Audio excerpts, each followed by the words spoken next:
السلام علیکم، آپ دیکھ رہے ہیں ونٹیج ایٹس چینل۔ اس میں ملیں گے آپ کو بہت ہی مزیدار اور آسان طریقے سے کھانا بنانے کے طریقے۔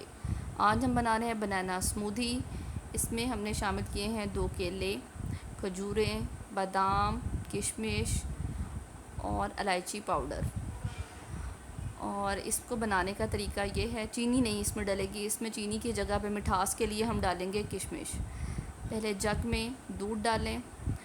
دودھ اپنی مرضی سے ہے، ٹھنڈا لیں یا گرم، جیسا آپ کو پسند ہو۔ اس میں 2 کیلے کاٹ کے شامل کریں۔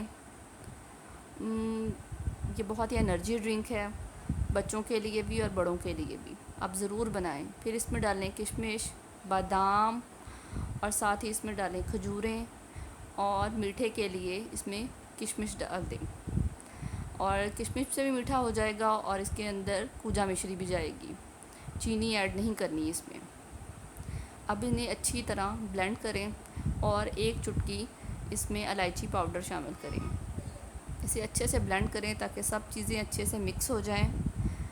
اور اگر آپ کو یہ ضرور بنائیں، اگر آپ کو پسند آئے تو میرے چینل کو لائک، شیئر اور سبسکرائب ضرور کریں، اور ان کو اب سرو کریں گلاسز میں ڈال کے، اور اوپر سے گارنش کے لیے تھوڑے سے کٹے ہوئے بادام لگائیں، اور بچوں کو دیں، بڑوں کو دیں۔ بہت ہی مزیدار اور ایک انرجی ڈرنک ہے یہ۔ اور مزیدار سی ریسپی دیکھنے کے لیے مجھے فالو کریں۔ اللہ حافظ۔